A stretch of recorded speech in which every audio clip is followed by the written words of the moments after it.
Time has come to relieve that pain. It will be better for me.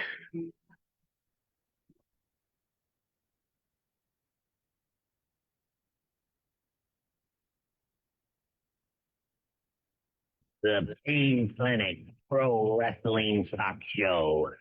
Can you feel the pain?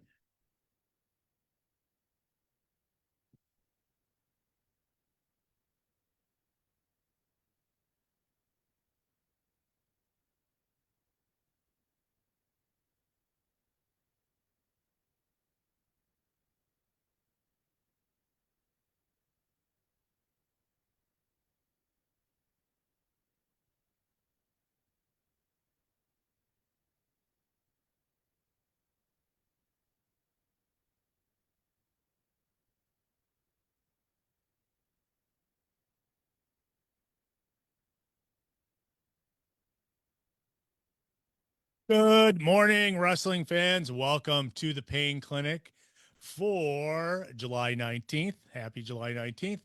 Happy holidays today. Real quick, it's National Daiquiri Day. I hope, maybe too early for a daiquiri. I don't know. May not be either. National Raspberry Cake Day, Stick Your Tongue Out Day, and Women's Drive Day. So welcome. We have birthdays today, too. Mike Knox, you might remember former ECW Mike Knox, and Mojo Rawley, both are celebrating a birthday today. And dearly departed Daphne would have been celebrating a birthday today. Welcome to the show. Interested in roller derby? You want to be a skater? Officiate Rock City Roller Derby needs you. Contact recruitment at rockderbyrecruitment@gmail.com and join Rock City Roller Derby. Welcome to the show. I'm your humble host, the Cashman. I am joined by, it looks like it's Rob Sanderson joining us. Rob, you may be all connected. Hopefully, let's see. You there, buddy? I don't hear you yet. I don't know what's going on. I see you're unmuted though.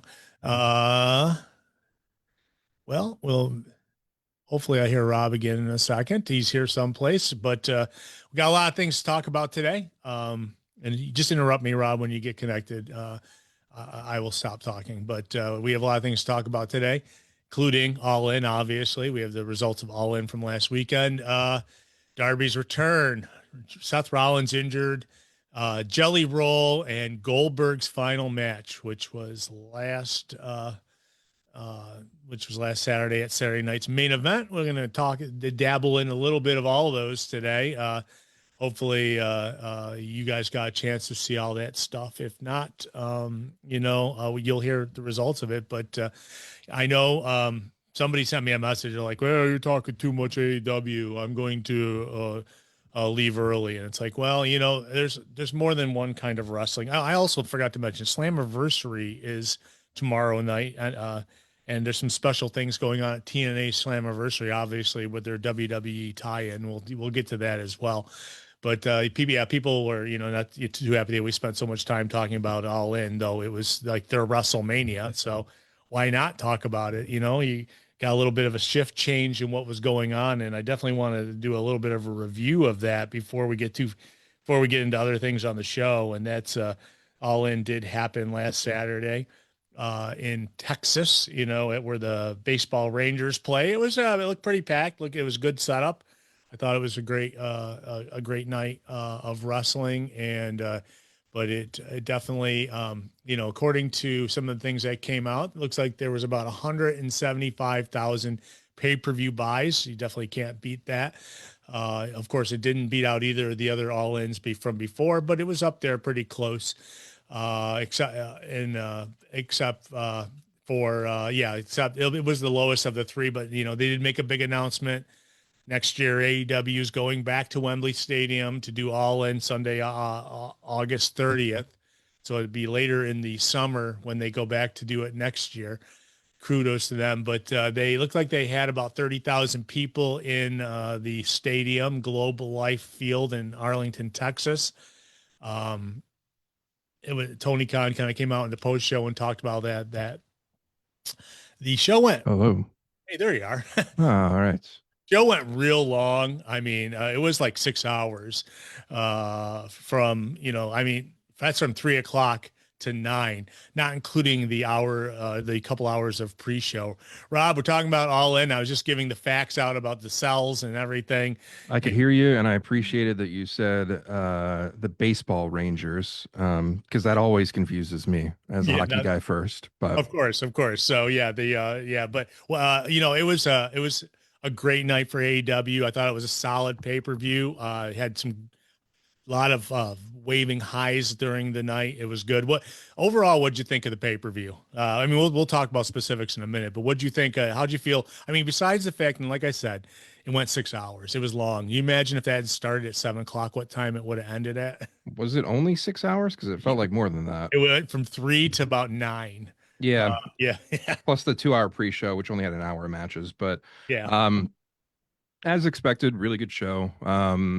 I think it started off pretty slow. I didn't really, until we got to like the Bucks match, I didn't think it was all that great. It was kind of just, I don't know, any other night kind of, because they've been putting on some really good TV shows as of late and stuff. And I don't know, I couldn't really get in much to like the trios match and stuff. But yeah, I mean, they started with the trios, obviously, and then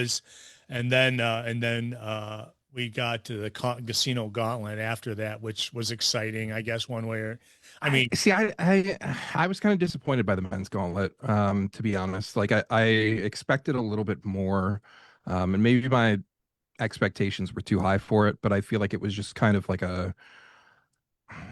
there wasn't really much in terms of surprises or I don't know, any big moments in it. Just didn't stand out to me. I think like there were some botches or whatever during the women's, but I think the women's gauntlet was a lot more entertaining, and at least we got like a debut and a return and stuff in that. The men's one just kind of, I don't know, kind of fell flat to me. yeah, well, it almost seemed set up from the beginning for MJF to win it. And that kind of, and I think when it got down towards the end, it's like, okay, you can just have him get the pin, but the good thing about it is he did, this is not the one that's the giant casino chip, is it? Where you, I don't know. That was they did like the casino ladder match, which had the chip. And I think at one point it was a brass ring. They've done casino battle royals. This is the casino gauntlet. So it's in that same category where I don't know if they're even doing those other match types anymore. But yeah, I mean, instead it was just a piece of paper on a clipboard. So yeah. So, but basically it does give MJF an opportunity at the world heavyweight title. He did get it by pinning Roderick Strong. So I really hope that, I don't think we know for sure, but I really hope that is a contract that has to be cashed in ahead of time to schedule a match, and not the Money in the Bank style, which I'm just so over in wrestling at this point. But yeah, but and the shocker, that would almost went 35 minutes, that match. It was way too long. Yeah, it's when you have that long of a day at all those matches and stuff, I mean, props to all the people who went on toward the end having to follow all that, but I mean, you could have cut half that match out time wise and it would have been just as effective.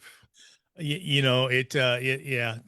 was, they're just, I mean, they build it up for the pop on the people coming down most of the time, and like, but I mean, like last year we got Nigel, which was like super exciting, especially Wembley. We got Ricochet's debut. Like there was a lot more to that last year. This year was just kind of like, and part of it too is the thing where like we knew a lot of the people that were going to be in, I mean, both of the gauntlets this year, based off of the qualifying matches for the 1 and 2 spots and stuff like that. Yeah.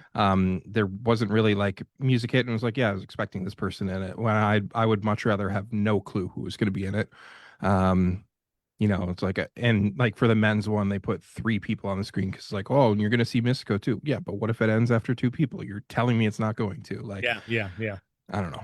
I really want more of the surprise aspect in wrestling in general. It was a big conversation piece this week just because there are so many people out there that are really, really, they constantly harp on these big companies for not announcing more of their shows ahead of time for ticket sales purposes and things like that. And I miss the Attitude Era of going to a show and not knowing whose music's going to hit, or wondering like, oh, this first person's out. Who's their opponent going to be? I wonder. Like, I don't want to know. I don't need a full card ahead of time. I don't need every Rumble entrant or every Gauntlet entrant or anything like that. But this one just seems so predictable.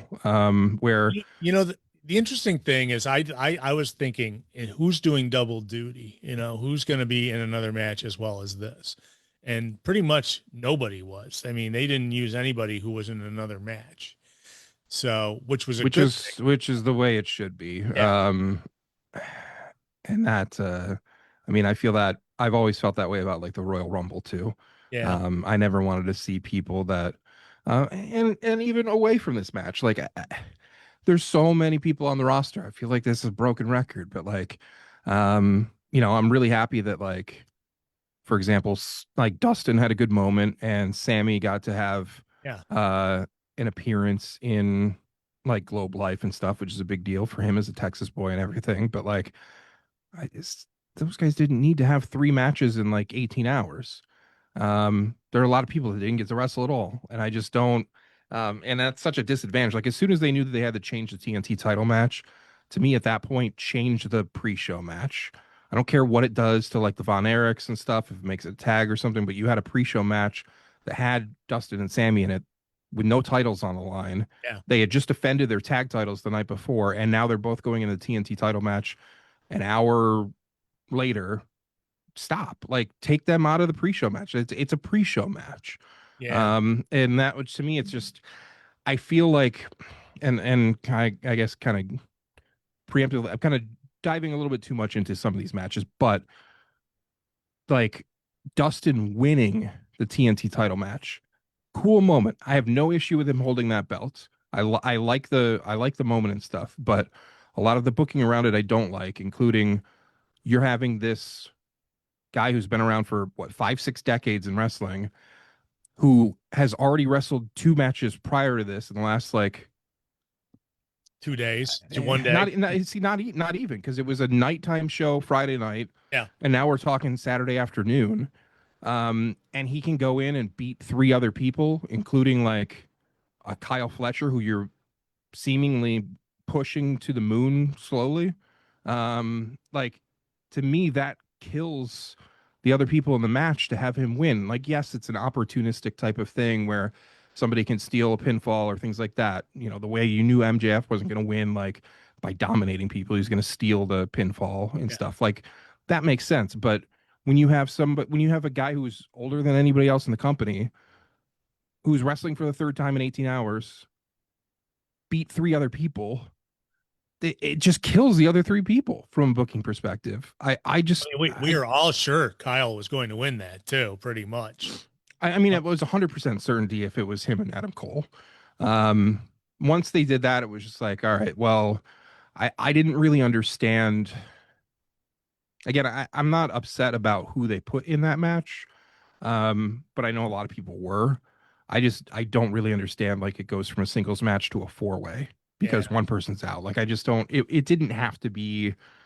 It didn't have to be that way. Heck, I mean, I would have even considered doing like Dustin against Sammy on the pre-show. The winner moves on, and then neither one of them wins the belt because they're tired from their first or second match. But I digress. Well, let's mention one thing. We knew right off the bat on the pre-show that Adam Cole was not going to be defending the belt, right? And you know, I'm going to just skip over the Casino Gauntlet completely because we just went through it like very briefly. But when they had, right before this match, Adam Cole comes out and cuts a promo, basically not really telling us what was going on, but just said he was not he was not physically fit or to be able to wrestle. He was not, he did not pass the physical to be able to wrestle. Now we're not really sure what that is. A lot of people are speculating it was a concussion from Thursday. It's not fully confirmed, but from everything I'm hearing from people that are credible enough that it is at least mostly concussion related. And he obviously had problems with concussions before. You know, a couple of years ago. Now, this is even before he broke his ankle. He had problems with a concussion. So, concussions, broken ankles. Like, yeah, can we stop it talking was, about me it this was, morning? it was, yeah, it was sad. Yeah. Sorry, Yeah, Rob. no. It was sad because he kind of obviously was emotional about it and he came and dropped the belt. Now, I heard some rumors that he was going to retire in that moment as well, and Tony Khan wanted him to think about it before saying it. But that was something that he wanted to come out and say too, was that he would, but he withheld saying that, obviously. You could see that there was more he wanted to talk about, but he just wanted to, but that was, I don't know if that was absolutely necessary to have on the pay-per-view, because that was kind of a bummer. And then we went right into the match for the person who, to win that title. I feel like it added to the moment, like, and not that it needs to be used, but I feel like it kind of, you had this, I don't know. Like, it's not that Adam Cole has the type of injury or situation medically that he would not be able to make another appearance. Like, we're talking about, if it's a head injury, if it is post concussion syndrome, if it is um early onset CTE, anything like that, he can still show up at any point and walk into the ring, grab a microphone. So I think it, in that situation, like, it was good to give an explanation to the fans. And I think I'm definitely glad that they left the door open for him to further clarify things, work on things. I mean, how many people have we seen that have been gone from wrestling and they'll never wrestle again, and then they do wrestle again? Ryan Danielson, But it worked really well for kind of having this like sad moment with a great reaction from a huge crowd, and then the feel good moment of Dustin winning that match. Yeah. I mean, I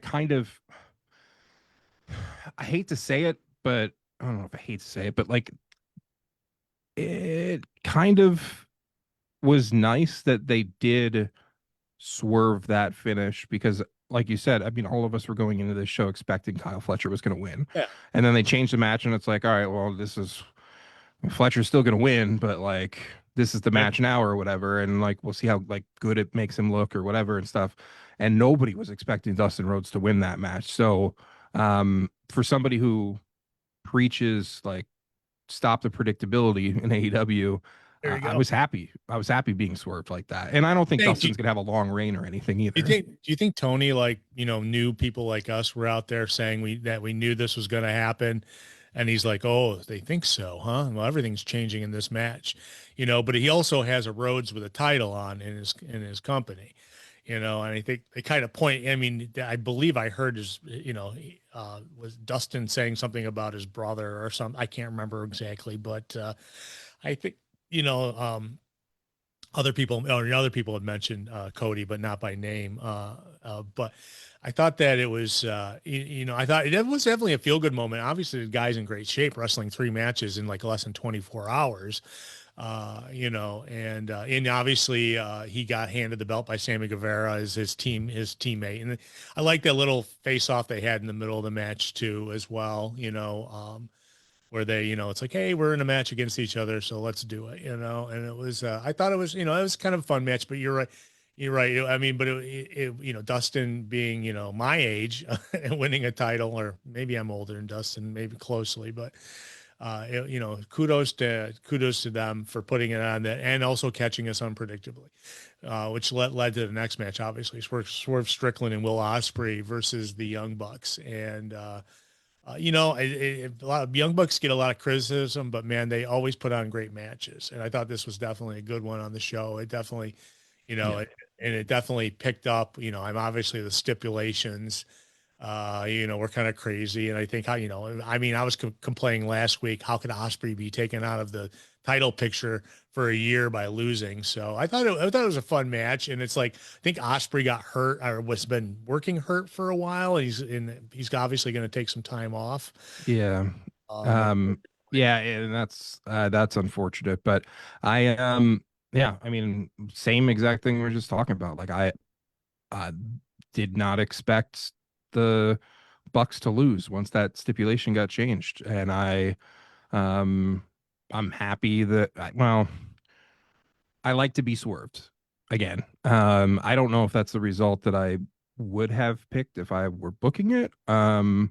It is fun that we get into this like Bucks, like, Like their entrance on Wednesday was great. You know, teasing all the things they're losing and the locker room stuff, the Tron, the music cutting out, the entrance, Yeah. the intro from Fireworks. Justin. Yeah. Like all of that was gold. I I really liked the idea of two of my favorite wrestlers in the world, and Swerve Strickland and Will Ospreay, not being able to challenge for a year. I thought there were so many things you could do with that, and that would really help from a booking perspective. And it was not the same situation as like Cody Rhodes could never challenge again. You know, this was a 1 year thing, and the timing works out well going into Wembley next year and stuff. And so I kind of wanted that to be the case, as opposed to a really crowded title picture type situation. But not the result I expected, and for that part of it, I was happy, and I loved the match. I loved the entrance of the Bucks, and I just don't like the the most popular thing in the internet wrestling community is to hate on Nick and Matt, and you know, maybe some of it is understandable, but I can't name a more influential tag team in the history of the business, period. And they're putting on great matches night after night whenever they're out there. They this whole thing of like the narrative of like, oh, they're not going to lose and Mercedes isn't going to lose and all this stuff. Like, look at all these people that lost at the biggest show of the year. They will put over in the right situation and mean something when they do lose. So love the match, and hope they can continue to do entertaining stuff with the Bucks in regards to what they've lost. I don't like though that on the roster page it says Swerve and Ospreay are EVPs now. I don't like that. That to me is just dumb. Like unless we're talking like Steve Austin commissioner for 1 day type of thing. I just, to me, we don't need to go that far with it. We'll see where it goes, I guess, from here, because there's a lot of things to catch up on this week. I do want to mention there was 3 matches on the pre-show, 2 8-man tag matches. That one that we kind of glossed over. One was a short one with the Sons of Texas and the Von Erichs taking on Shane Taylor Promotions, and the other one was the Big Boom AJ and the Conglomeration versus Don Callis family, and then the FTR and the Outrunners, which was a real fun match. But those were all 3 on the pre-shows.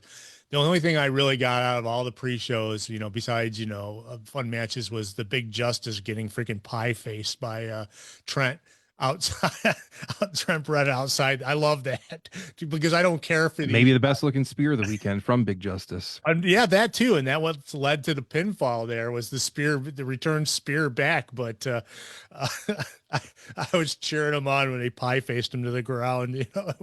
Again, I mean, I don't have TikTok. I don't know anything about these Costco guys and stuff still, but like, listen to the reaction, look at the crowd and stuff. I mean, like they're over like crazy, and every match that AJ has had so far, I don't know, was it like 3 so far in AEW or whatever, like they've all been entertaining, perfect, like babyface versus heel, like classic old school, like it's a 2-hour pre-show. There is absolutely room for this, and especially if it's a match that it's not just giving Big Boom AJ a match. I mean, this is a match where you're squeezing more people in.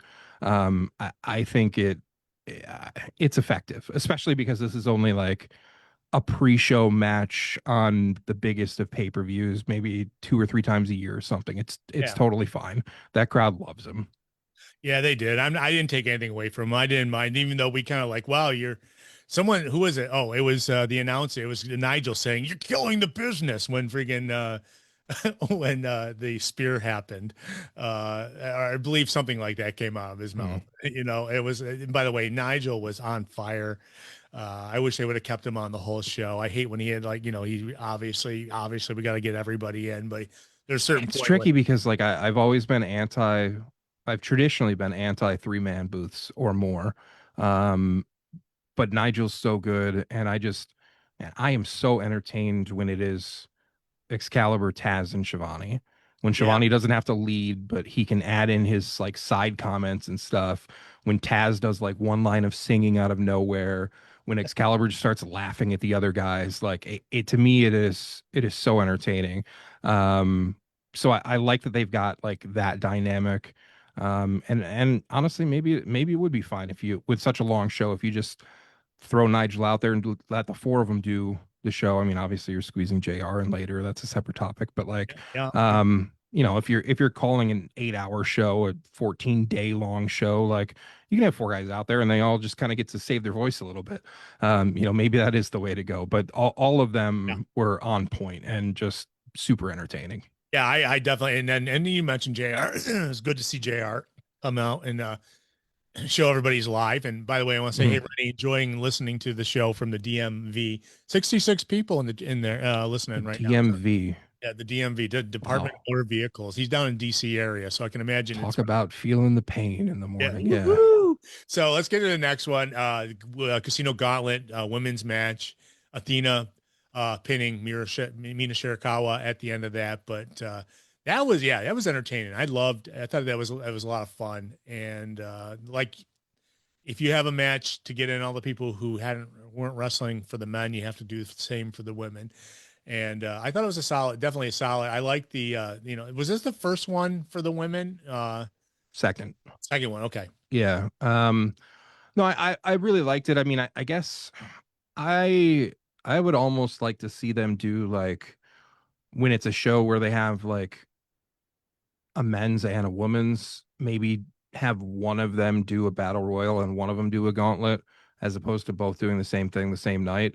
Just kind of switch it up and maybe rotate that back and forth as to which division does which. But the only thing I didn't really love and would have worked better in a battle royal type situation is all of the women that were accompanying other women, but not actually in the match. The Sky Blues, the Billy Starks, and all them. Like I feel like I would have rather just seen them in the match. I was kind of there's only going to be one pinfall, but like you could still get something out of that. Like, yeah, when they came out, I was like, oh, but the other person's not going to be able to wrestle in this match now because it happened a couple of times. Yeah, there's a couple. But there's so many other people out there wrestling. It's like why can't they just start? I mean, especially because it's no DQ, so like theoretically, like they could get super involved and then just let their friends get the pinfall or something. But that's my only kind of weirdness of it. But I mean, really happy that Alex Windsor is. You can't really call it a debut. She's back, but she's signed now. Shuri being there, can't wait to see what she can do. This little alliance with Tekla and Sky and Julia should be fun. I mean, there's a lot of talent in that division right now for sure. Yeah, it sucks to see that Mina got hurt too. Yeah, Mina broke her hand. I guess doing a back fist again. Who I don't know who. I got to go back and watch it. I guess, and she does that spinning back fist, and it was like, and then she hit a little too hard, and it broke her hand. Yeek. Yeah, that's that's a shame because but she's somebody that I mean, you have so many people on the roster, but like an upper body injury like that, still bring her to TV at least once in a while. Have her do some entertaining stuff. Like she doesn't have to. A lot of these people don't have to wrestle matches to still be a part of the show. So I would love to see like her at least like while she's out, like make an appearance or two, kind of keep her name out there and stuff, do some commentary, do whatever you need to do, something like that. Cause I think it's a really big deal that she's there full time now as well. Definitely. And but it was a fun match. It was definitely a fun group out there. And there was people were rooting for everyone. So you never know who was who they planned. But that's the hardest one for us to pick who they planned on winning because they get obviously automatically get a shot at the AEW Women's Championship with the win. But Athena being the Ring of Honor Women's Champ and already starting to poke Tony Storm in the ribs a little bit. Kind of looking forward to that. Yeah, and I mean, it sounded the way that Athena was wording things in the super late night media scrum. Press conference that she might be going more full time to the AEW side of things. I mean, obviously, like you said, she's still got the ROH belt, and I don't know if to me, like, I think some people think now that she won that gauntlet match and is saying that she's going to be on AEW more, like be a regular part of that side of the roster, which is great. That she would lose the ROH belt at like the next pay-per-view, which I want to say is Labor Day weekend, maybe.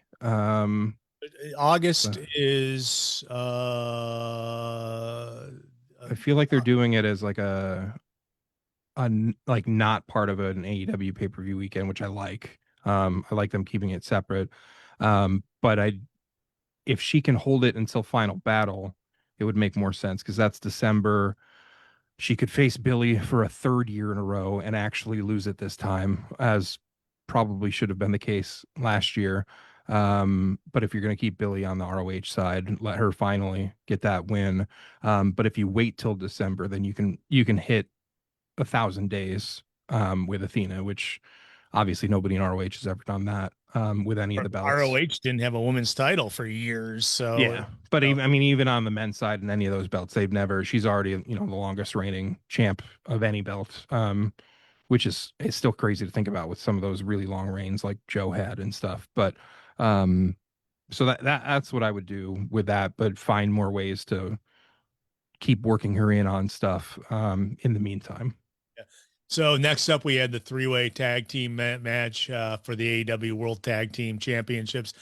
Nothing beyond that jumped out except for at the very end when Nick Wayne decided he was sick of his dad and the patriarchy and took out Christian Cage after they had lost because obviously Hurt Syndicate retained their titles.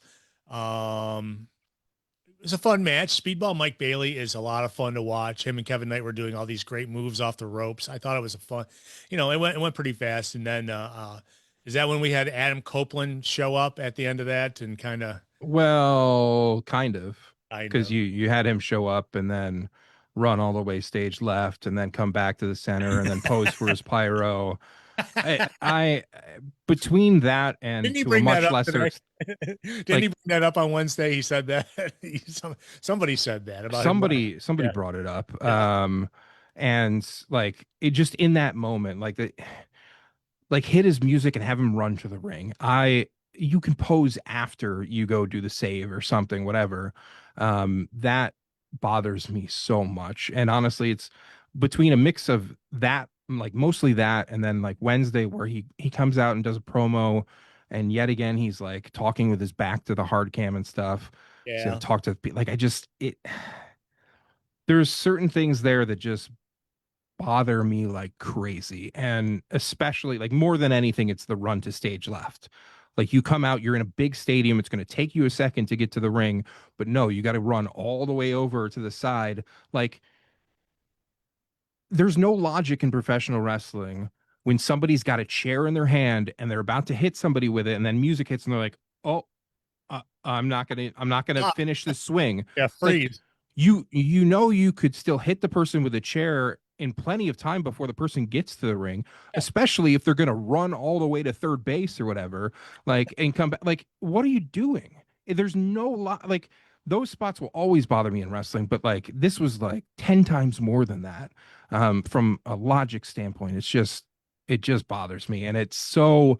I'm sorry, but like that Edge was always somebody who was like one of my favorites in WWE for decades, and I'm not going to take any of that away from him. But like it was like screaming WWE and Vince McMahon style and stuff to me. Oh, yeah. Like this is the alternative. Don't do that. Like do something that makes sense.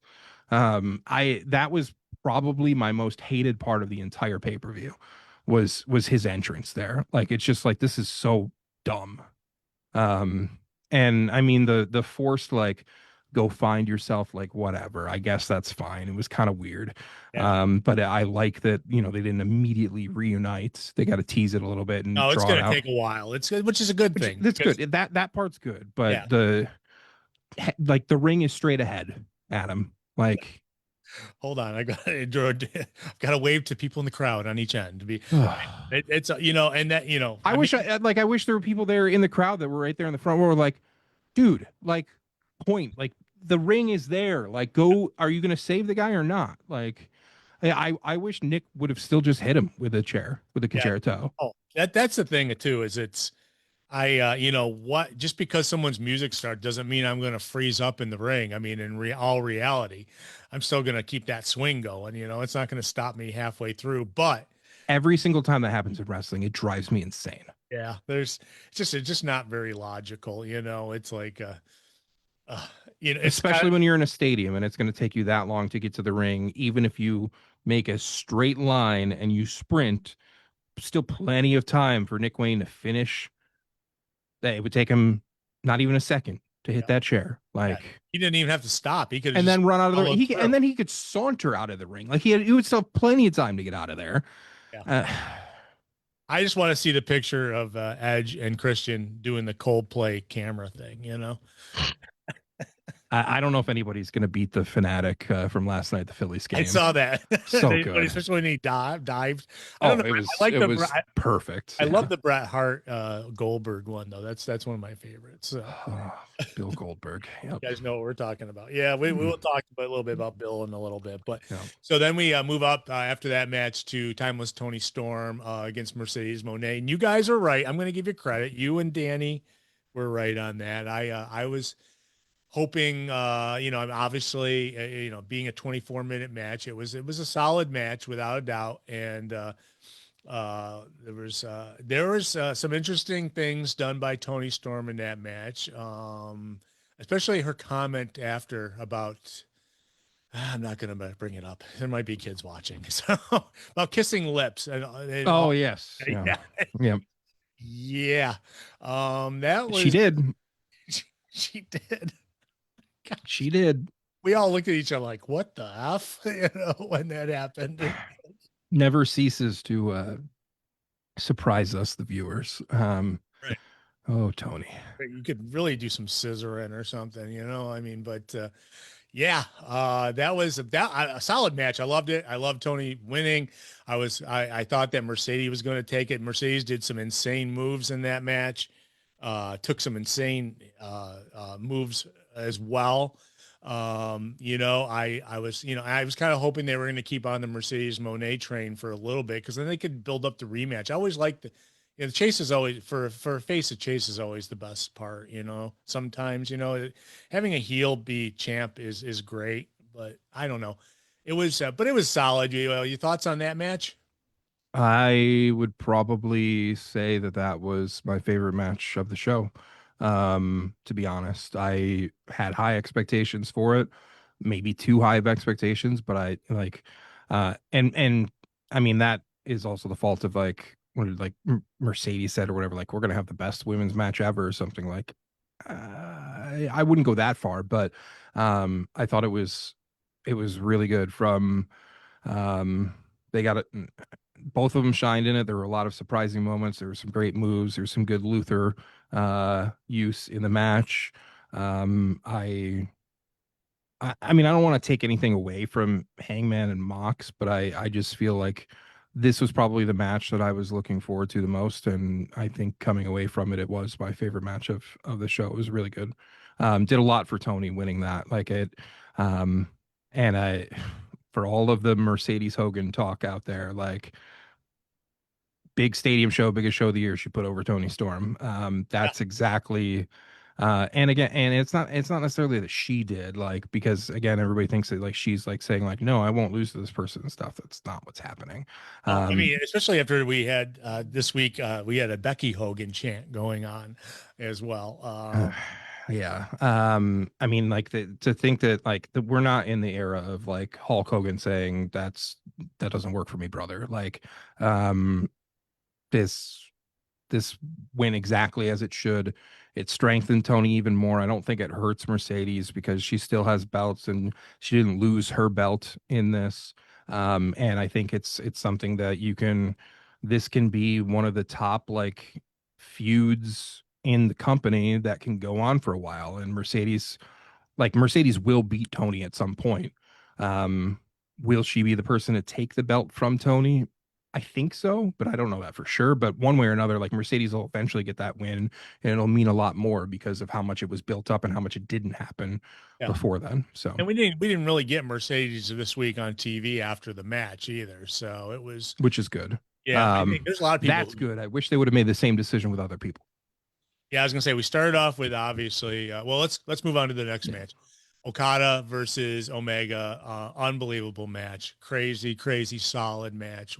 I mean, these last three matches, 24 minutes, 10 seconds, 30 minutes, 32 seconds for this one, 35, 55.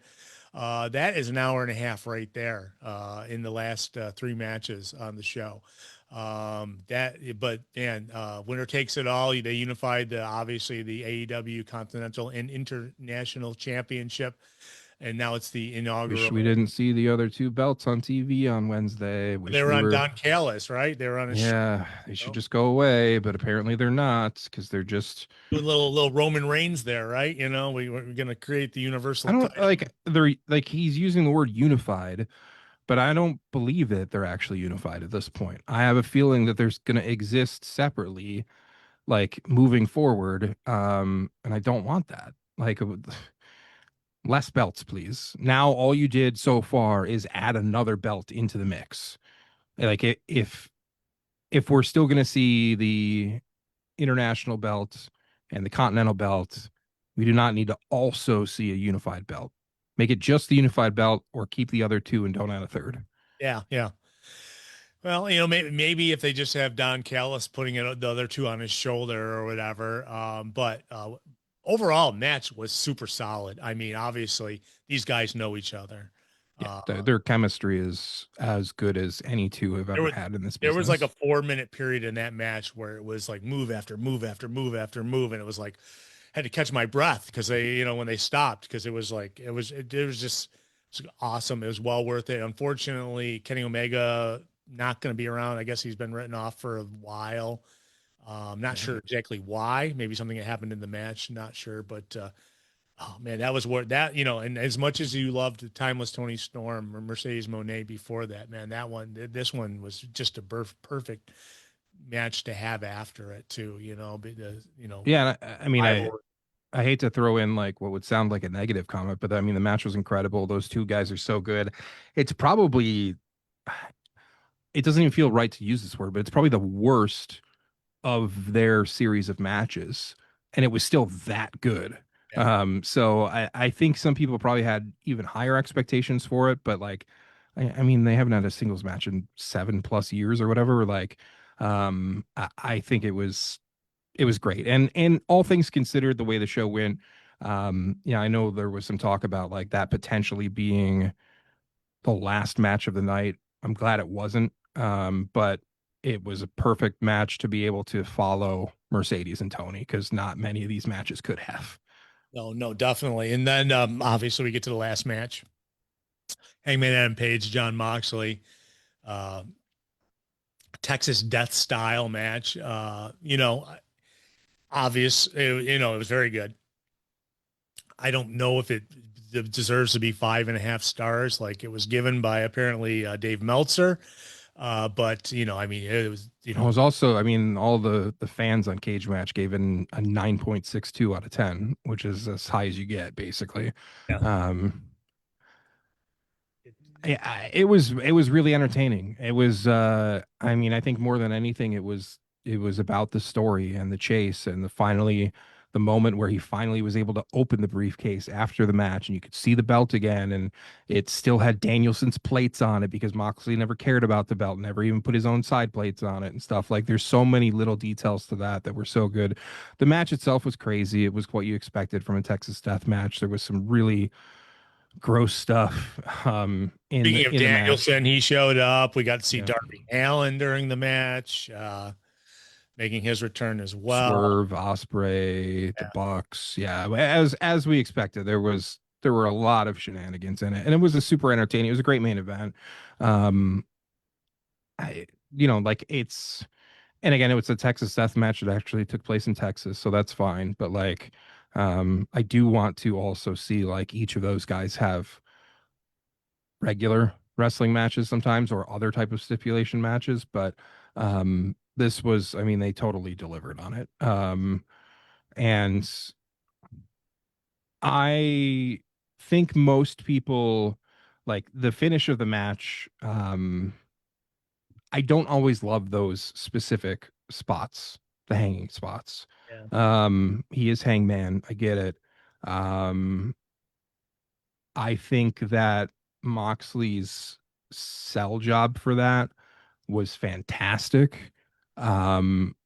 getting to see Moxley tap out was a surprise, and it was good, and it was perfect, and it really put Hangman over. And like that side of it I loved, because there's been way too many cop outs recently in wrestling of, oh, the guy passed out, the match is over, trying to keep somebody strong because they're not actually tapping out or getting pinned or whatever. It's like, oh, well, there's nothing they could do, they passed out, like they wouldn't have quit if they weren't passed out or something. Like, no, we got to see John Moxley actually tap out. That does so much more for Hangman than if Moxley just passed out and they ring the bell. So I love that aspect of it. And I mean, the celebration, everything, like, for all the hates that we've all given, over the past year for Death Rider stuff, it did pay off. They finally like got to that point. I think that it was really effective in making Hangman right now as like bigger of a star than he's ever been, as big of a world champion star babyface as they've ever had. I mean, he's in a great position, and that was a perfect way to end the show. Tricky if that's like your WrestleMania and stuff, and like people are like, well, that's your main event of the show where it's just bloody not craziness. Like, it's not a product that's for everybody, and that's fine. I'm glad it's not the same thing. When the broken glass was brought out, it was like, okay, now we're going. It was, and I mean, when he poked him in the head, yeah, I mean, man, there's multiple instances in wrestling these last couple of months of those squirting foreheads, which is just, I don't know. I mean, that's the thing. I think a match like this is super effective. As I've campaigned a lot, I mean, obviously I'm somebody that does a decent amount of commentary for a company that does a decent amount of death matches. And they're not my favorite, but once in a while, they're great. I just don't like when it's like every match of a show, or when it's like some wrestler, that's all they do. Every match is that or something. I don't want to see another Texas death match for a long time in that company. Make it special when it does happen. But this was a special match. Great finish, great pop. Again, just the simple details of like the delay of getting the briefcase open was awesome. Yeah. It's like, oh, he goes through all this, he's not even gonna be able to open it or whatever, and like finally gets it open. You see the belt, and that pop was great. And in that moment, that should have been the absolute end of Hangman and Moxley, and it wasn't. No, it was a very conclusive type of ending. But yeah, well, I mean, we got obviously this week Mox was out, in the ring, and obviously Darby Allin shows up again. You can see where Mox is going for next rivalry. At least most likely it's going to be Darby, and where Hangman, Hangman could be MJF next for all we know. I mean, he does have the contract there. So, yeah, it was definitely solid. It was definitely a good follow up this past week.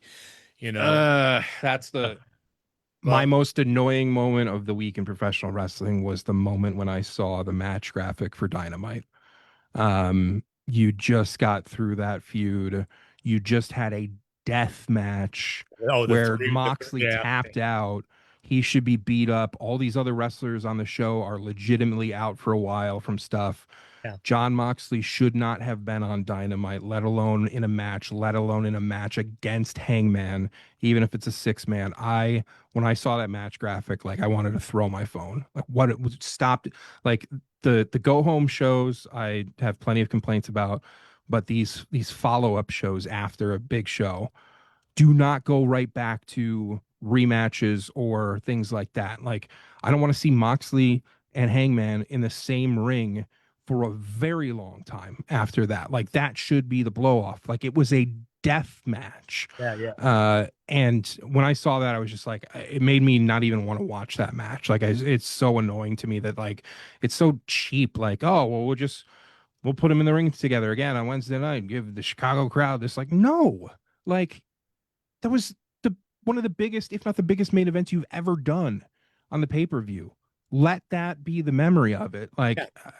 I hate that so much. I agree. And I think, but the thing is it felt like the blow off at the end of that because of the way that, how that ended. But I agree. I mean, it's like, I thought that this would be like the week when which the winners gloat and the losers don't show up. So usually, And along the same lines of what I'm saying there, yeah, Hangman should not have been in a match either. Have him come out, beat up, and talk. yeah, Great. That's it.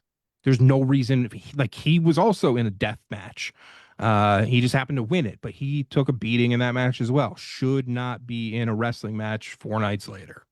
no, You have a no. huge roster. You have plenty of time for him to do more matches. Like this is the week where you can have him talk and celebrate his victory and all that stuff. To throw him in that match, it's like, why? Yeah. What is this match going to accomplish? Like by putting these guys back in it. Like what did Wednesday's match do for Hangman? Nothing. Like sure it you could say like it advanced like the Darby Moxley thing. Like plenty of ways to do that. Didn't have to be this week and stuff anyway. Didn't have to be part of a match with Hangman. Just one way. Like I will call out great booking and I will call out terrible booking. And I think that is like as bad of booking as you can possibly get. I hate it. And I want them to stop doing that after pay-per-views. We will see. We will see. I mean, this is the WrestleMania too. So this is like, which if that's truly the case, then it should be the reset. It should be when everything changes, when you get a big debut, when you get a big return, when you find out who the next challenger is going to be, when you find out, like, you start new feuds, you gloat about your win, you switch things up, whatever. Like, no, I agree. Well, the guy tapped out because he was being hung. yeah. A guy who never taps out, who's like your toughest guy in company history and stuff, and he's in a freaking pointless 6-man tag a few nights later. Give me a break. Being hung by a chain. In fact, it wasn't. Yeah. It was yeah. Tapping out to save his own life. Yeah, because. But let's have a 6-man match, and we'll have that following like some match that's for $100,000 or $200,000 or whatever. Like some of this crap is just. It's It's one step forward and one step back in a lot of these situations. And that glass was Hollywood glass, right? I mean, they were laying in that stuff. So I mean, I don't think it. I'd have to look at it again. The way that it didn't like do kind of the breakaway made me think that it was at least half and half, but I'd have to look at it again. Yeah, so that's how it ended, and that's how AEW ended this past week. And for a lot of complaining, it was a great show. Yeah, and we've got live tonight, or not live tonight, it's taped tonight, but not going to tell you who's the winner. But I want to talk a little bit. Okay, so I did see one spoiler for tonight that I'm not happy about, but it's not a match result. Did you see the injury news? Yes. That in fact, that's in my news too, which I will probably negate from reading, but I do want to talk a little bit. So that got done. I immediately, DC and Danger were over here. So we got together and we had, I got some subs and we ate well. I made some cookies and but after 6 hours, nobody wanted to hang around and watch Saturday night's main event. So I did, though. Why not? There was 47 hours of wrestling on last week. I went back and watched it, and I want to go over just a couple things that happened during that, including Seth Rollins' injury. Seth Rollins he was coming off, he did the backflip off the ropes and landed on his knee wrong. And then the match ended, and it was like, so the referee's talking to Seth Rollins as he pulls himself to the corner. And, there was a lot of, they talked about, the possibility of there being an injury. Now, I believe it's an injury. I think it's legit. I mean, he obviously went to have him look at it. He has to wait for the swelling to go down to know exactly what went on, but he's had knee problems. Someone later this week said, that was all set up for him to cash in because he's got the Money in the Bank. The Money in the Bank briefcase. If he's out 9 months with a knee injury, that probably is not going to be fulfilled. I mean, is there any rules on the Money in the Bank? I mean, you have to get it done before the next Money in the Bank. I know that usually it's before WrestleMania, but we wish him best. But I mean, did you get to see any of that injury, Rob? I know I saw that spot. Yeah, I mean, and I think it could be. I mean, I only saw it like once, but thinking about it, like it's something where I feel like it's a legitimate situation that maybe they then went to I don't know what the timing was like on all that, but like if they went to an MRI and maybe hopefully it's not as bad as it could have been, and they therefore could work it into a way to surprise people that he comes back sooner than later or whatever. If he is legitimately hurt, then that sucks. And I mean, hopefully they would figure out something to do with that briefcase. But I mean, it looked like his knee jammed Yeah. on planting down, and so it certainly looked legitimate to me. And if they turn it into a work and he comes back sooner than expected and stuff, then good on them. I mean, that would be great news. But I mean, that does suck from well, it sucks from an aspect of, one of their top guys getting hurt.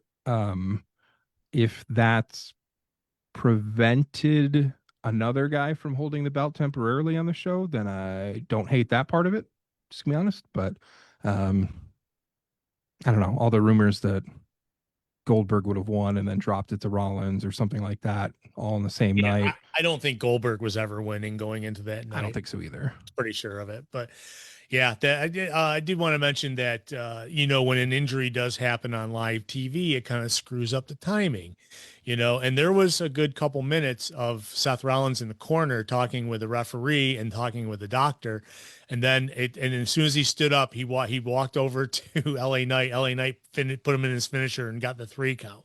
So he was okay enough to be able to get that far to the end of the match, obviously the finish.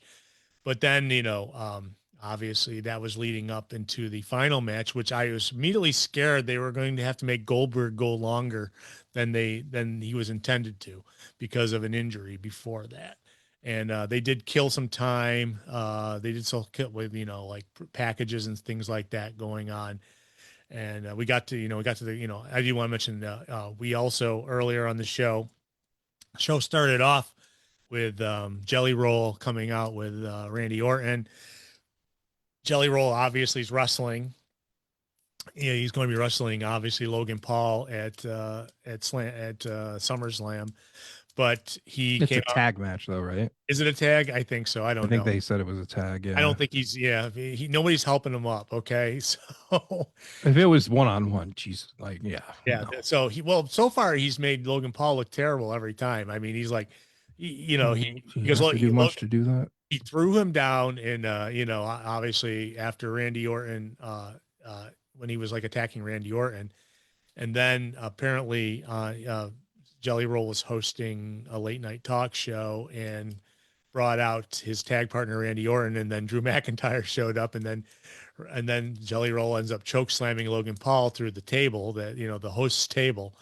That was it Jimmy Kimmel? I can't remember which show it was. I don't know. I'm never up that late, so I couldn't tell you, but I don't think it was Stephen Colbert, but no, unfortunately not.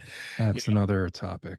Yeah. So, so that happened earlier on the show, and then we had the Goldberg match, and it was decent. Goldberg, obviously, it looked like Gunther was hitting him with some real chops to the chest, because if you saw any of the like frozen shots, you could see like the handprint on Goldberg's chest. But obviously Goldberg ended up losing. While Goldberg was like laughing and smiling and not selling. Yeah. The interesting thing is he kind of had a little bit of fit because the timing was all screwed up after the injury, and so they went back to interview him in the last segment, and then they kind of cut that off, and Goldberg took offense to that. What do you expect? He thinks that he's on the same level as The Undertaker. He goes, would they have done that to The Undertaker? Well, you're not on the same level as The Undertaker, buddy. Okay. Well, and he also made a point. Obviously I've never been a fan of Goldberg, the wrestler. I do think he overall is a decent dude as a person, but like as a person, he's a good guy. Yes. Yeah. But I decided to listen when I was working on something the other day. I listened to his interview with Ariel Helwani, who I also don't listen to a lot at this point, even though he's a Bills fan. And it just like in all of that, like the Goldberg did not come off well in that. It was there were a lot of moments in that where it's just like, dude, like he mentions John Cena getting this whole like farewell tour stuff. Like, Yeah, trying to that's compare himself John to John Cena. Cena, Yeah, and yeah. it's the WWE, which was John Cena's company for decades.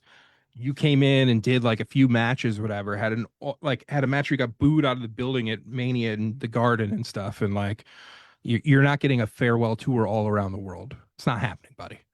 And like if he's going to be, listen, I can understand being disappointed with the situation. Of course, if you get cut off like that, like that's annoying. But to me, like it has to be clarified that like that's all on WWE. That is not on NBC. Like NBC is a hard out at 10 there. Like they're not Yeah. like this is not some situation where you can go as long as you like. And you know, like, oh, it should have been a PLE or whatever. Well, it wasn't, buddy. And this is a big special or something like they should have professionally filmed the whole thing, put the whole thing out on social media, whatever you want to do on that. Yeah, Or you could- even done like a post show thing where you kept that going on Peacock afterwards or something. And then you could watch it live still, even if it couldn't be on NBC anymore. But like for the people out there just like NBC cut off Goldberg, like what did you think was going to happen when 10 o'clock hit? Yeah. Like some outside of professional wrestling, like most broadcast companies have like much stricter guidelines and decision making and stuff. So yeah, the only reason USA allows it to go over is because it helps the next show with keep it retaining the audience. I mean it's a Saturday night on NBC, so I don't know if they're going to like the news or whatever. Obviously you'd have SNL coming up shortly after that or something, but like it's NBC. Like we're not talking about like USA and going to like a rerun of Silk Stockings or La Femme Nikita or something. Like whatever the alien show is now that's on after SmackDown, I I don't, and that just kills me. It's like, but when I heard him bring up the Undertaker's, would they have done that to the Undertaker? I'm not an Undertaker fan, and that to me, for Goldberg to compare himself to that, get out of here. Yeah, that's me. Like I shook my head and it's like, no, dude. And I'm sorry. You know what? And like you said, he's a decent guy and he probably deserved it. And his whole family was there. And obviously we saw that last couple seconds when Michael Cole was in the interview in the ring after the match, and and then it got cut off. And so things happen. I mean, if you don't make it by 10 o'clock, it gets cut off. Remember, we used to do a radio show. When we were on the radio, if we went too long, I got in trouble. If I cut the news off or if I had to delete a spot or something, I used to get. Or an Amex game would go into overtime, and it's like, oh, you got to fill another hour now. What? Because we can't just go off at 10:15 or something. I got to go to 11 now. Sweet. No, I know. Well, we can't just pick up this in progress the regular scheduled program. But so yeah, so somebody not getting paid hourly, that drove me nuts. Yeah, I was gonna say shooting here. Yeah, I haven't said any of this stuff into a microphone before, but. Yeah. All right. There we go. No, that, well, the radio business has gone to HE double hockey sticks. So it's like, it's hard to, unfortunate. Yeah. Yeah. It is unfortunate because but nevertheless, that was money. That was a Saturday night's main event, which, he's already been put in the Hall of Fame. He had a speech there. Again, he's not like, he can still show back up for something else at some point in the future or whatever. Like the cameras were still rolling at, like, it's not that big of a deal, Bill. Yeah. Like it's not. Someone got in his ear and said, you were a pretty big deal. You probably should get a retirement match or something. Because I mean, the stuff he said in that interview, like talking about like, oh, I got 2 weeks, and Ariel's like, wait, you got like an NDA or something, and he's like, I got 2 weeks or whatever. It's like, like they gave you haven't wrestled in years. The last time you wrestled, you were even worse than you've ever been. Whatever. You got your main event in your hometown on network television and stuff. And you're like, oh, I got 2 weeks until I can really bitch about this or whatever. Like, give me a break, dude. Like let the current crop of people wrestle instead then, if you're going to be that bitter about it. Yeah, definitely. I mean, you don't, like I said, when we were talking about it before, he was never a wrestling guy. He found it as a way to make money. He was in great shape. He looked good. He looked good. He was in good shape when he was out there for the match. Mm-hmm. I think, and I give Gunther a lot of props because he freaking sold like crazy for him during that match. He made him look good. So that was supposed to cause some problems with All In because of the being on the same night as the pay-per-view, though it never I don't think it did.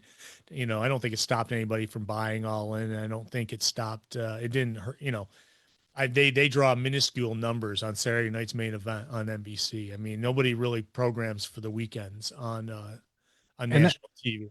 as many comments as we make about like the length of AEW pay-per-views, especially this one was just insane. But like honestly, like the pace was really good that like there was not any point where it was just like, oh my God, the show won't end.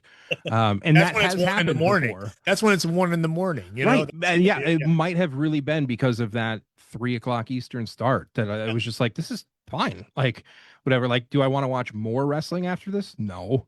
But like in that situation, it was fine. And I kind of like that it ended up going long enough that it competed with the first hour of Saturday night's main event, because that's what you get for your little counter programming nonsense that WWE keeps doing, like they're doing again against Forbidden Door as well. Like that's what you get. Well, they put Jelly Roll up against it, so who knows? I haven't seen the specific breakdowns, but like I said, it's minuscule numbers they get for Saturday night's main event. I'm surprised they still do it because, you know, CBS, like you mentioned earlier, is cutting Colbert show. Well, they claim that's financial, but let's be honest. But and so and it's like when you start seeing like major networks getting rid of things and not just firing the guy, but closing things, just shutting things down completely. That's a ton of people's jobs that are gone. And now like other people are worried. Jon Stewart over at Comedy Central, and I know that a lot of the late night guys have like gone. And Colbert was the guy that Letterman picked. I think and. I think that it worked out pretty good, but it's like, I mean, literally, we just made a comment about radio and stuff. Like that's the problem in broadcasting in general, and a lot on the sports side as well. Especially when you get teams with like owners who own multiple teams or in multiple sports, or you've got networks that have stations in multiple markets and all this kind of stuff. Like it's not just like firing the person or whatever, like it's eliminating the jobs. That's a big deal. The more and more of these jobs that are going away, like how long has the Late Show been a thing, and now it's just not going to be a thing anymore? Well, okay, cool. Another year, hopefully they find some way to save it. Or I mean, they're saying it's done. It's another thing that's just completely going away, which is just crazy to me with the amount of money that they have and stuff. Like, oh, it's a financial decision. No, it's not. No, we know who's responsible for this. Yeah. So after I'm done talking about Saturday night's main event, like we had Injury, Jelly Roll, Goldberg, and then we had Evolution 2 the next night on Peacock, which was the all women's pay-per-view. I thought it was solid. I enjoyed it. There were some great things going on during it. You got a lot of I'll call them classic wrestlers. I don't want to call them, legends, but they are legends. I guess some of them are legends that were out in the crowd during it. Did you get to see any of Evolution 2? I mean, I'm not a big fan of the Bellas, obviously, and we got no, I mean, I saw, and when I say I saw, like, when there's this much wrestling going on, I'll be honest, like a lot of the things that I have on TV, I'm more so listening to while I'm like working on graphics or other things and stuff. And I'm looking at the screen here and there and stuff. But like, I mostly watched the first match of that night, Becky, Lyra, and Bailey, which I thought was pretty good. And I saw like the clip of like Naomi's cash-in and stuff, which looked really awkward with the like, all right, I've got the briefcase, I'm gonna hit her. Who was that was like waiting to get hit and like had their head like in position at the ropes to get hit, and then like Naomi has to wait for the bell and stuff, and it was just that was horribly executed from a timing perspective. But I didn't see anything in the middle of all of that. I thought I would go back and watch the because I was up against the Love Island season finale. That's right. You were mentioning that last week. Yes, Love Island. Shout out to Amaya Papaya. I thought I would go back and watch the Battle Royal because I like Battle Royals and stuff. But then I saw who was in it, and I was just like, I have no need to go back and watch this. This looks dumb. So a A lot of NXT got, wrestlers got. No real surprises. Anybody that could have been a surprise was unveiled ahead of time. Same thing we were talking about earlier. Like I just there was no need for me to go watch that. So like I said, I good on Naomi for being like a big star and stuff. I don't like the way that the company and all of them executed that cash in. Yeah. And it's a cool moment and stuff, but I'm just gonna continue to campaign that like Money in the Bank cash ins, like it's a big pop. You get the surprise. All that is fun. But I don't know if it sits right with that being like that's the way that you end like this big pay-per-view that's about the women's division only and stuff. And then like it turns into like a cheap cash and finish where like if somebody had, and it works easier with a baby face, but if somebody had cashed in ahead of time and wrestled the entire match and showed what they could do in the ring and stuff, I feel like that's more effective than like just going in and stealing a belt or whatever. Like that's not like an impressive feat by any means. So And when the it's a interesting weird thing, way to end the show. yeah, well, both the wrestlers were laid down in the ring when the cash in happened, but there was like no injury angle or anything written. So I'm surprised that they a lot of times with the cash ins, someone hurts their knee or someone tweaks something, and then that's when they get taken advantage of. But this was like they were just in the middle of wrestling. It was, they were just exhausted from. I mean, it was a solid match. Don't get me wrong. They, I know there's a lot of people that are not fans of the former champion, and it's because they all do high, because the former champion Io is a like high spot wrestler, does a lot of crazy insane jumps and things like that. And so there's some people like, oh, that's all she does. It's like, no, she's definitely solid. If she's been solid since she was in NXT, even before that, I'm guessing probably should have been up in WWE a lot earlier than she was. But I think that neither of them were like quote unquote injured. They were just both kind of exhausted from that point. And that's when Naomi took advantage of it. And, I mean, is interesting, and I'm glad that I'm always happy when the Money in the Bank is gone, so that someone doesn't got to carry it around and use it as a prop, and you have to wait. You keep on waiting forever. It was just get it over with. But I don't know. I mean, kudos to her, Naomi being the first time Naomi winning the championship. I think she was Divas champion before, but I'm not even sure whatever happened to Divas belt. So I'm pretty sure she was Divas champ before, but this is the bigger deal. This is I thought she had. Didn't she have like the SmackDown belt or something before? I feel like she's been a world champ before and not just TNA, but and did have obviously the women's tag belts, which is separate with Mercedes and all that situation. But no, I think SmackDown Women's Champion twice in 2017. Wow. Yeah, it's been a while. Yeah. So it feels like a new one because obviously a different belt and all that kind of stuff. No, I mean, I haven't seen much of her current run or whatever, but all I hear are good things about her heel work and stuff. And obviously that was a big pop and moment and stuff. I mean, I feel like a lot of people thought that maybe this was going to be a little bit longer or go to SummerSlam or something like that. But from a surprise aspect, good stuff. And obviously it sounds like she's been doing the best work of her career. So it's I don't think she's on the same level as some of the other people in that division, wrestling wise, in ring, bell to bell. But it sounds like she's doing enough work in all aspects to be the top person. So good for her. It's interesting that she had wrestled the 2 matches before that and lost to Jade Cargill.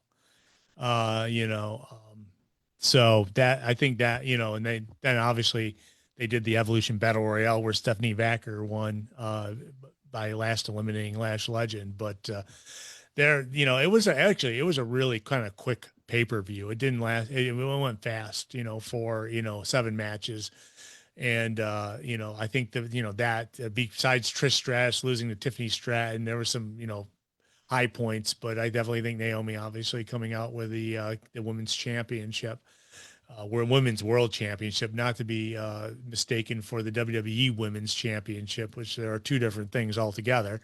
Yeah, which is definitely an eye roller there too. So, but yeah, no, it was, you know, it was solid wrestling, and it's like, but it was also at the end of the weekend of all the wrestling we were watching before that. So it's like, you know, I kind of like were you. I was like playing solitaire or something while it was on, you know, on the computer, but I was paying attention. I'm honestly like, we're a week later and I'm still catching up on some matches from last weekend because there was just so much. And then like the weekend was done or whatever. And I didn't even really watch much of like Evolution, or I saw like one match from Saturday night's main event. I saw zero Great American Bash, but it was still so much wrestling in the weekend. I was just like, all right, So I'm good. I'm going to run through some news before we get out of here. And don't forget tomorrow night's TNA Slammiversary.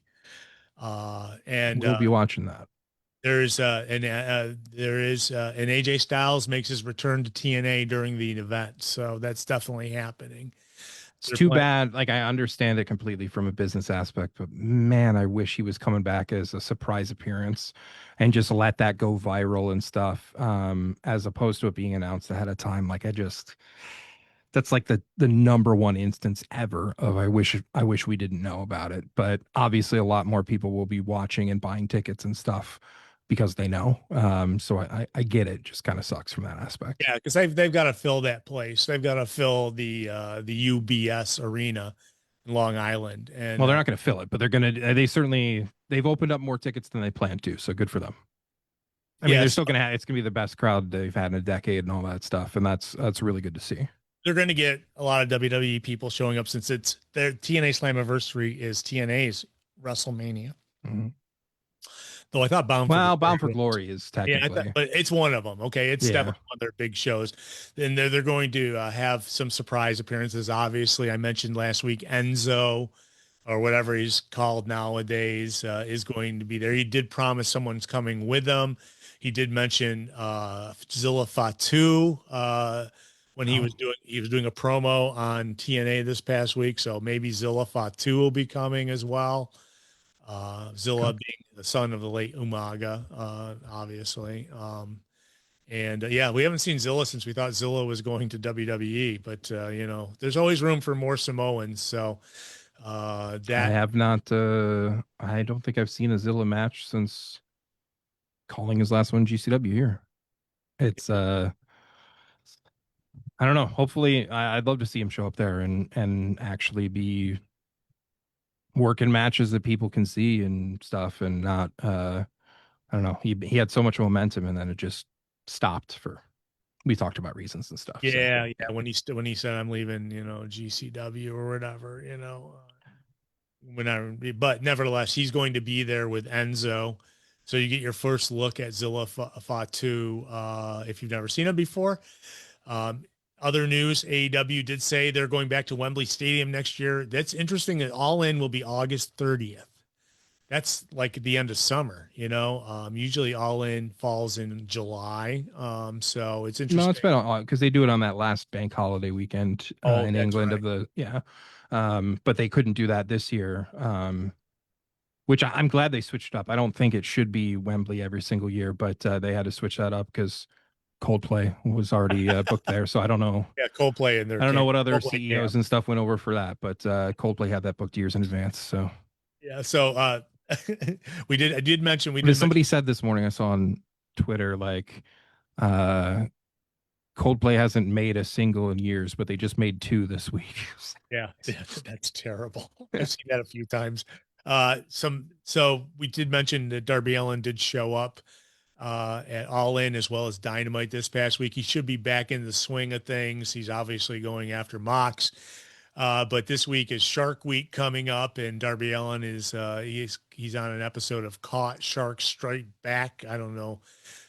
Maybe Darby will go into a cage in the underwater and tempt fate with sharks. I'm not sure exactly what he's doing, but he will be hosting or be part of maybe promoting the Shark Week coming up. And obviously it's a big deal to AEW. They're probably going to have a Shark Week stuff theme going around or whatever on their video boards along the ringside or something. I'm sure they'll have something because you know, they all work for the same people. So I know it was already on the match graphic for Was that Tony and Billy Starks this week?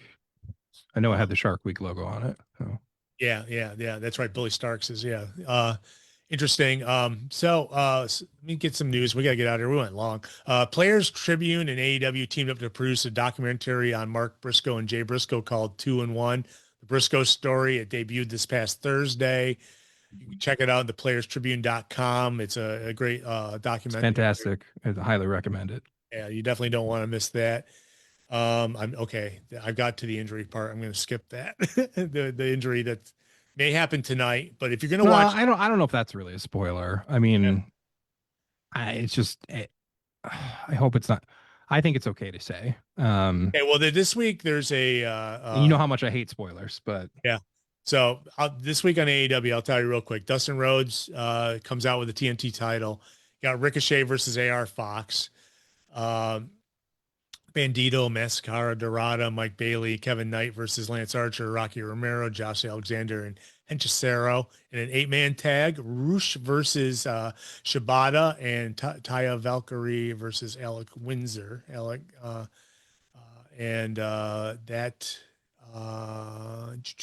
was this thing about a $200,000 4-way tag match? Was that on no, I can't keep track of all these fake money matches. Yeah, so that's when Colton Gunn unfortunately had an injury. I'm not going to say exactly what it is, but it looks like he might be missing some time. Will Ospreay, sucks. I was so happy to see the Guns back. Yeah, they made literally just came back on Saturday to interfere or whatever in a match. They weren't even in a match yet at that point. Yeah, definitely. So a past guest of the show had some news. Unfortunately, Buff Bagwell had to have his leg amputated above his knee due to a car accident he had in 2020, and there was pictures going around. Yeah. It's a shame. Buff, as much as Buff, Buff left in everyone with a memory of something or another with our interaction with him. And I've got more than a few stories, but I'm not telling all of them into a microphone. But yeah. I will just say that, Buff was an interesting cat coming into Rochester to do RCW when they that one too. I didn't even think about that one. Yeah. When they only could put in 100 people in the place, and Buff came in, was awesome. Buff, he definitely he was the first experience of a lot of those guys with one of the boys, so one of the boys from some one of the Ballpark Brawl shenanigans, some Pearl Street shenanigans, some AIW American Male shenanigans, and all of a sudden he's behind the bar afterwards, and he's fanny pack. Oh, it was a Merce originally was the thing, and that was lost. I always been a super nice guy. Hate to see that happen, but and I saw part of the video that Maven did with him this morning that I'll watch the rest of today, that it looked like that was getting some pretty good traction and responses and stuff on YouTube, that Maven drove like 800 miles down to visit with him and talk with him about it and support him through it and stuff. So that's cool. It's interesting is WWE now is really on the podcast train, because you got Cody's podcast, you got the Undertaker's podcast, you have Stephanie McMahon's podcast. You know how anti-podcast that company was when we were doing this a long time ago? They were so they never, back in the day, they never would have done a post-show press conference or any of that kind of stuff either. No. Oh. You learn from other people, I learned by you, by watching you, then thank you, Tony Khan, for some of that stuff, because that's some of the stuff they learned, the post-show press conference and things like that. They never, I wish we could teach Tony Khan a few other things about a press conference and not just going on 18 tangents per answer to a question you weren't even asked. Yeah. But so I'm going to just really run down TNA Slammiversary pay-per-view, which is tomorrow at the UBS Arena in Elmont, New York. I'll run down and then we'll get out of here. I mentioned earlier, AJ Styles is going to appear. We're going to get the Dark State versus Matt Cardona and the System. System are good guys now? I think so. When I saw the last, they came out and actually helped somebody. So it was like System, to me, have always been bad guys up until recently. So I have absolutely no idea who Dark State is. Dion Lennox. I don't know all these people. Cutler James, Saquon Sugars. But this Are these NXT people? NXT people? They must be. Yeah, I they're have the, no idea. NXT. They have these guys that wear the masks and like come out and like attack people for no reason or for a reason. I guess we find out they're called the Dark State. So they're the Nexus. Something like that. They remind me very much, but they wear masks over their face. So I thought they were ice for a second, but sorry, bad joke. Don't get me started on that tangent. Yeah. So we got Tessa Blanchard versus Indy Hartwell. And Tessa Blanchard is being seconded by what's her name? Fox from WWE. Victoria Crawford. Yeah, Victoria Crawford. Mustafa Ali versus Cedric Alexander. Ash by Elegance versus The Inspiration for the Knockout Tag Team titles. Moose versus Leon Slater for the X Division title. Nick Nemeth and Ryan Nemeth versus Matt and Jeff Hardy versus the Rascals versus First Class. That's AJ Francis and Casey Navarro in a 4-way ladder match for the TNA Tag Team titles. Got knockout champion Masha Slamovich versus JC Jane, NXT Women's Champion. Trick Williams versus Joe Henry versus Mike Santana 3-way for the WTNA World Championship. And there may be more. You know, I know there's going to be some appearances by WWE guys there too. So besides AJ Styles and the other ones I mentioned already. So Trick Williams is in the main event. So that's the news and stuff for this week. Rob, is there anything going on? I know you've got ECESW coming up next weekend. Yeah.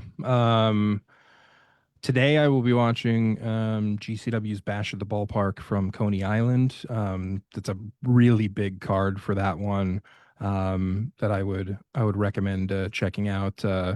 Especially looking forward to some of that stuff with like Jonathan Gresham against Deonna Purrazzo. It's a baseball stadium outdoor show. Amazing Red is on the show. Yeah, that should be fun. That's at 7:00 on Triller. ESW is a week from today, the 26th at 7 p.m. on the outdoor covered rink at Riverworks. The second annual Everything to Gain Rumble. So Battle Royal, always fun to call those. One of those things that honestly, like from a behind the curtain aspect, like I don't really want to know much about it because I just want to call it without knowing. But looking forward to that. There's also like 5 other matches on the show, including Jody Threat will be there, Isaiah Broner a lot. So that's a really fun show. Hopefully the breeze off the river will be nice and it won't be, actually seems like the temperature is a lot better today. So that's cool. Yeah, definitely. But yeah, that's Everything to Gain. ESW Wrestling on social media can get you all those details, or ESWTIX.com will also get you there. So we'll be calling that in a week. And yeah, a bunch of other stuff coming up in that point will be in August. So crazy. We're not that far from August, so it's definitely going to be here soon. Yeah. Very cool. Well, Rob, I want to thank you for your time. I want to thank everybody in the chat room. Thank you for the people that showed up. And man, there was a bunch there during the show. So we definitely, you know, our friends are following us. Thank you so much. We always talk wrestling every week. I didn't say anything about tummy capes today, and I was going to bring that up. That was like the mystery word. I couldn't work in. So the what? Tummy capes. You ever see the stupid Progressive commercials for the Superman movie? And then Jamie, the one Jamie dude talks about tummy capes, and they say never talk about that again. I am out of the loop on a lot of current events or whatever. Yeah, no, it's just good, stupid Progressive commercials. You know, it's like they do.